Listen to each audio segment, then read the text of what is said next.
filme é uma tarde prazerosa de entretenimento. Tem filme que é uma dose de reflexão, que fica com você até depois que a tela escurece. E não é porque tem uma grande história, mas porque tem algum personagem que poderia ser você. E pra hoje, meus amigos, eu trouxe um filmaço. A Hora da Estrela. Porque não é sobre gostar ou não do filme, mas é o que ele te causa.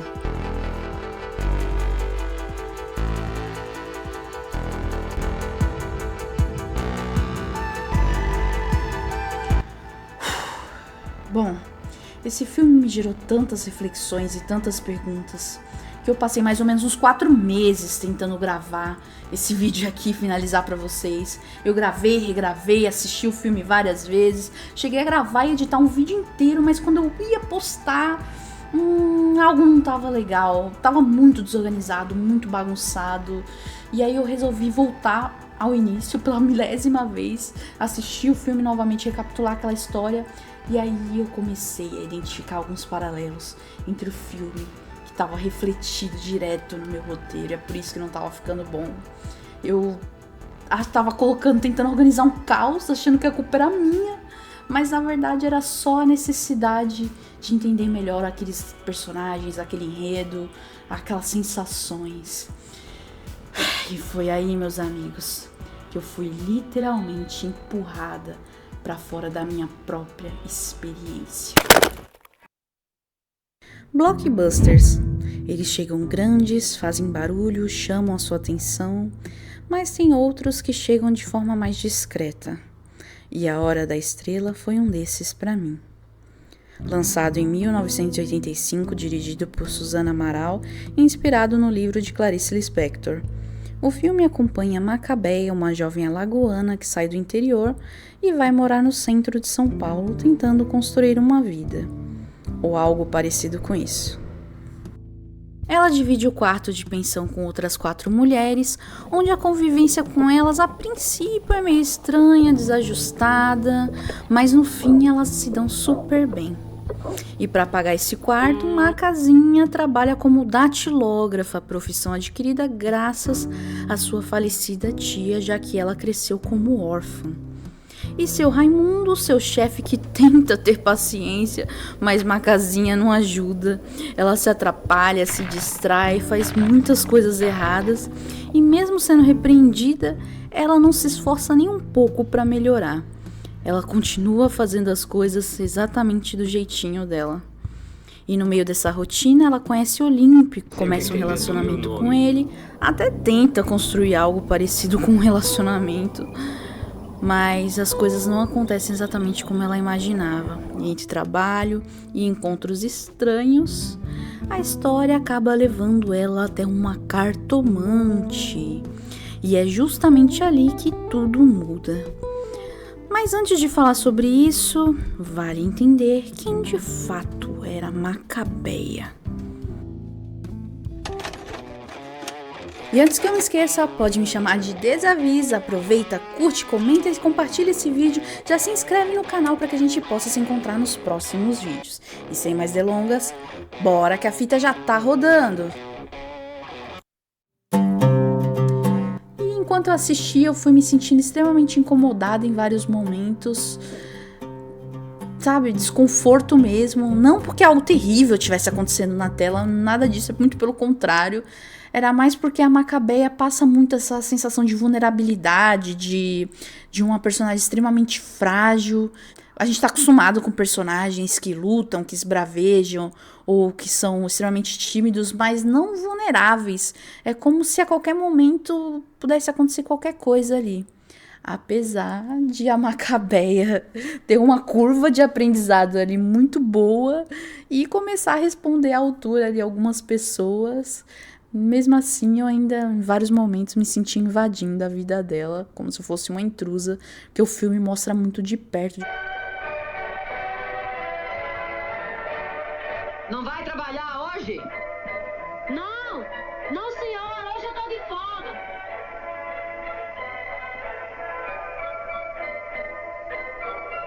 Bom, eu acho que todo mundo alguma vez na vida acordou e se reconheceu como gente.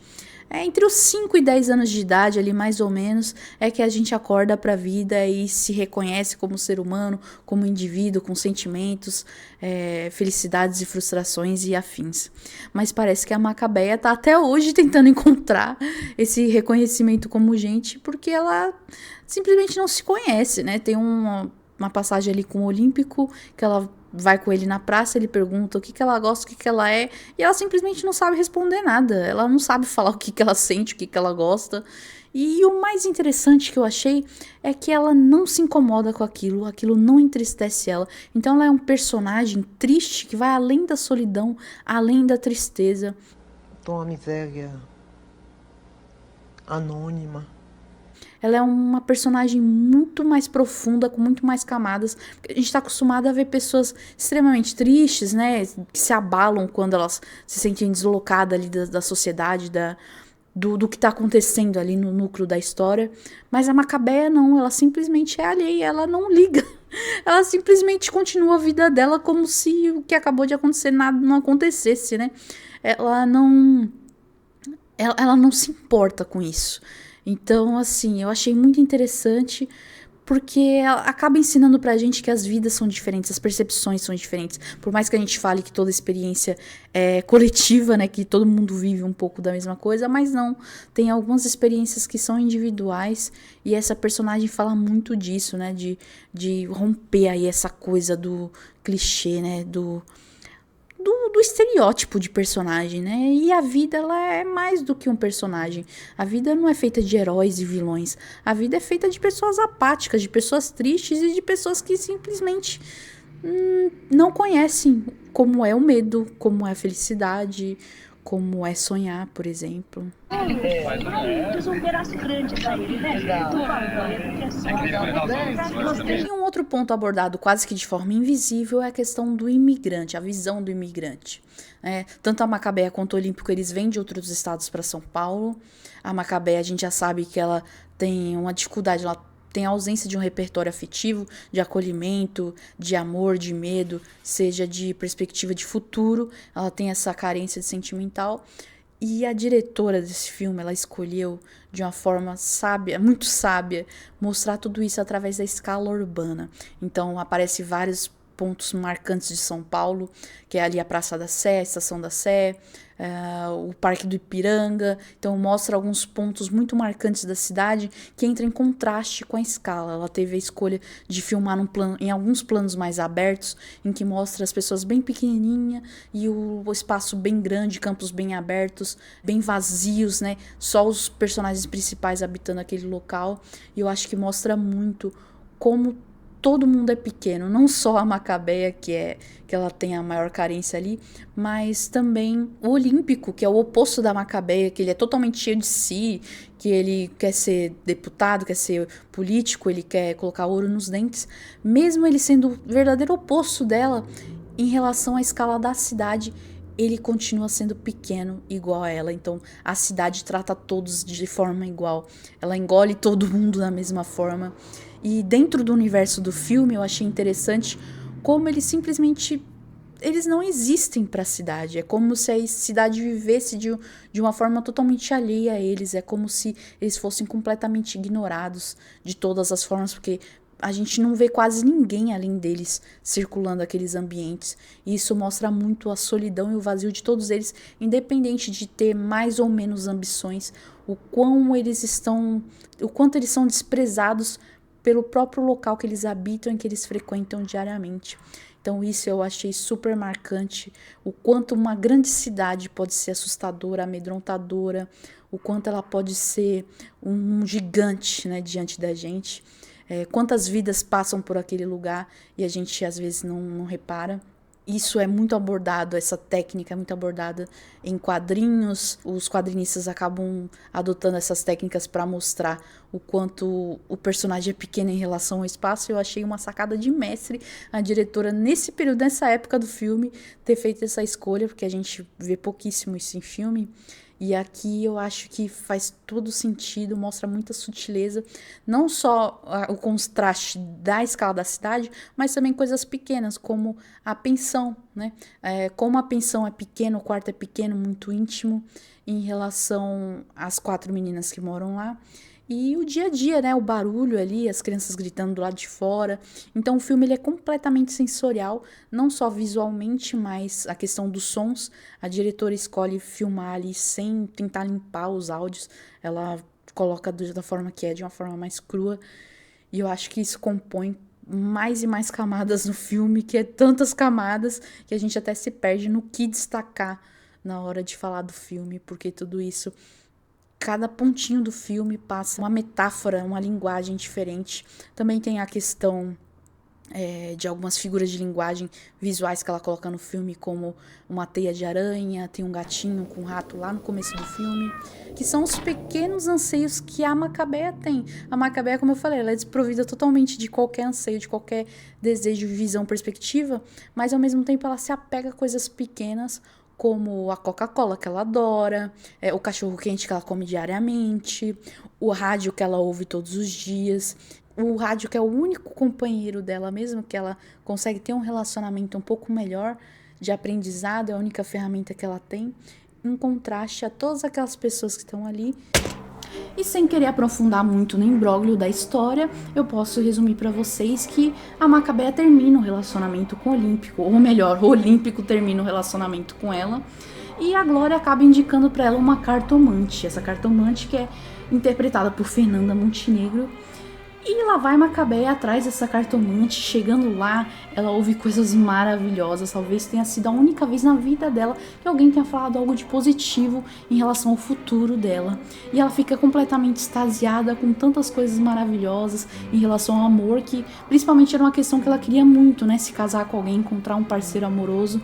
E a cartomante afirmar tantas coisas belas para ela deixa ela completamente extasiada, coisas que recentemente, há pouquíssimo tempo atrás, pareciam muito distantes da realidade dela. E talvez o mais triste seja entender que nem a Macabea entende muito bem sua própria tragédia. Ela não é consciente do que acontece à sua volta, mas a gente, telespectador, a gente sim. E a gente não pode fazer nada, a gente não pode intervir. Talvez eu acredito que possa ser sim, aquele final que aparece na tela possa ser real. Talvez aquele universo seja um universo em que as pessoas não podem sonhar, elas não podem acreditar no futuro. E é justamente isso que deixa a gente mais indignado. É esse momentinho que o diretor dá pra gente entre existir e desaparecer completamente. E se, na verdade, for uma menção sobre uma nova vida? E se aquilo tudo, na verdade, for algo simbólico que mostre a falência do velho eu? Que, na verdade, a Macabea ela se transformou em algo novo. E quando a gente muda, quando a gente evolui, a gente deixa o nosso velho eu para trás, no passado. A gente acaba enterrando ele. E se aquilo, na verdade, for a representação de que a Macabea renasceu, de que ela acendeu novamente, de que na verdade ali teve uma centelha, um pouquinho ali de esperança, só a pequena possibilidade de ter um futuro melhor tenha dado para ela essa virada de chave. Bom, eu não sei se nesse filme a Macabea realmente foi vista, se ela viveu tudo aquilo ou não, mas uma coisa eu tenho certeza, de que quem viu esse filme com certeza não pode negar que a Macabea existiu. E talvez A Hora da Estrela fique ainda mais pesado quando você lembra que esse foi o último livro de Clarice Lispector. Ela se foi aos 56 anos por causa de um câncer no ovário, pouco tempo depois de escrever essa história. E fica nítido a maneira cansada e muito humana dela pensar. E tem uma coisa interessante sobre Susana Amaral dirigindo esse filme, é que na época ela já tinha 9 filhos. E foi um dos primeiros longas significativos da carreira dela, que já tinha começado tarde por os moldes da época. E eu fico pensando como existe paciência no olhar dela para esse filme, como ela observa a Macabea sem pressa alguma. E é estranho pensar no que aconteceu com parte desse elenco depois. José Dumont, que interpreta o Olímpico, acabou sendo preso anos depois e hoje carrega uma imagem completamente diferente da época. Todo o prestígio que ele já teve um dia, hoje não sobra nem a sombra. Bem diferente de Fernanda Montenegro, que não precisa nem falar, a mulher é praticamente um símbolo brasileiro, e Marcélia Cartacho, que aos 62 anos continua sendo respeitada no cinema brasileiro. E a título de curiosidade, na época ela também não conhecia uma cidade grande, ela veio do interior para gravar exclusivamente esse filme. E a diretora sabiamente manteve ela isolada para que as reações dela fossem as mais genuínas possíveis. Já a Tâmara, aos 79 anos, dedica a vida para a família e projetos pessoais. Ela resolveu se afastar da vida de atriz. E o filme? Esse ganhou uma restauração em 4K e voltou a circular nos grandes festivais. Queria falar com vocês sobre o livro. A versão que eu li é a versão digital, 23ª edição, muito legal ler o livro. Galera, quando vocês puderem, eu recomendo a vocês que sempre leiam as obras em livro também, literatura, porque é muito mais interessante, você tem uma visão panorâmica muito maior da história. Com o auxílio do livro eu pude ter uma visão um pouco diferente da personagem, né, da Macabeia, porque no filme eu acho que ela é muito mais corajosa, ela é muito mais destemida, ela responde ao que as pessoas estão fazendo com ela. E já no livro não, no livro ela é muito mais compassiva, e foi isso que eu mais gostei no filme, porque a Macabeia responde à altura, ela não deixa passar barato, ela tem a boca dura e ela bota algumas pessoas no devido lugar. E essa versão aqui é bem curtinha, tem 94 páginas, então é um livro bem gostosinho de ler. É um pouco chato ali no começo, porque tem um outro personagem que não tem no filme, que é o narrador. E esse narrador fala um pouco, alguns devaneios, né, da escritora, que é a Clarice Lispector. Agrega bastante na história, apesar de ser um pouquinho maçante. Então, se você não tem paciência muito de pensamentos muito longos assim, eu te recomendo ler o livro primeiro, ver o filme primeiro e depois ler o livro. E, enfim, meus amigos, deixo aqui pra vocês a indicação de leitura. Como vocês já sabem, a cidade de São Paulo foi o grande cenário desse filme e eu pensei, por que não mostrar um pouco mais de perto um desses cenários? E a colina do Ipiranga não é apenas um lugar na memória do Brasil, mas no solo onde nasceu uma nação inteira. E foi no dia 7 de setembro de 1822 que Dom Pedro I estaria às margens do riacho Ipiranga. E foi aí que ele teria proclamado independência ou morte, o que infelizmente não tem provas. Toda essa fama veio muito da pintura de Pedro Américo, que acabou ajudando a cristalizar toda essa cena como se fosse um quadro de batalha inspirado nos estilos europeus. E o objetivo era justamente esse, criar essa imagem forte, quase mística. E por que virou parque? Bom, a história desse terreno ela começa lá em 1825, quando o governo imperial doou as terras do Ipiranga à província de São Paulo, e naquela época ainda era um descampado cortado por um riacho. E aí, com a Constituição de 1891, a área passou para o domínio do governo estadual. E nos anos seguintes ocorreu um grande movimento de valorização da memória coletiva, e com a chegada do centenário da independência, que acabou evidenciando ainda mais esse desejo de preservar o local como grito do Ipiranga. E foi assim que o prédio do museu foi projetado por Tommaso Gaudenzio Bezzi, que adotou o estilo eclético renascentista para fazer o projeto. Foi concluído simbolicamente no primeiro aniversário da República. Chegando mais próximo da virada do século XX, o entorno foi ganhando mais forma e o secretário Carlos Botelho contratou um paisagista belga chamado Arsenius para compor ali o jardim em estilo francês inspirado em Versalhes, que é um jardim belíssimo, diga-se de passagem, e esse aqui foi concluído em 1909. Um pouco mais para frente foi feito também um monumento à independência com a escultura de granito e bronze assinado por Ximenes e Manfredi, que é um monumento belíssimo também, é um destaque do parque por ser também, além de monumento, ser uma cripta dedicada aos restos mortais de Dom Pedro I e também das suas duas esposas, a Leopoldina e a Amélia. E aqui é curioso porque, apesar dos restos mortais dele estar aqui sepultado no Brasil, o coração dele foi doado para Portugal e permanece na cidade do Porto. Um outro ponto importante é a Casa do Grito, que recebeu esse nome por ser associada à residência, né, que aparece ali no fundo do quadro do Pedro Américo, e apesar de ser muito parecidinha, na verdade foi feito reformas para ela ficar parecida com a Casa do Quadro. Na verdade ela não foi ali que houve o Grito da Independência. Essa casa, na verdade, ela pertencia à família Tavares de Oliveira, que viveu ali até ser desapropriada em 1936. E para terminar de compor todo esse conjunto, que é um patrimônio histórico-cultural, nós temos a Chama da Independência, ou a Chama Eterna. Ele representa a continuidade da independência, e é nesse cenário aqui que o Olímpico faz o seu monólogo, o que de fato é muito simbólico, porque decidir filmar aqui no Ipiranga acaba criando um choque enorme entre o peso da independência de uma nação inteira e a dependência individual de certos relacionamentos, como é retratado no filme entre o Olímpico e a Macabeia. Acaba criando uma tensão enorme entre memória monumental do país e a realidade anônima de quem passa despercebido. E é justamente aqui nessa terra, que não é apenas o cenário do filme, um lugar onde tudo passa e onde tudo fica ao mesmo tempo. E é aqui nesse lugar que esse parque segue eternizado como um dos lugares mais simbólicos de São Paulo. E é isso, meus amigos, hoje eu fico por aqui. Convido você, se você gostou desse vídeo, chegou até o final, tem alguma sugestão, deixa aí nos comentários, dá aquele joinha, ativa o sininho, se inscreve no canal para você não perder nenhum vídeo. E nesse climinha eu deixo vocês por aqui. Até a próxima e tchau!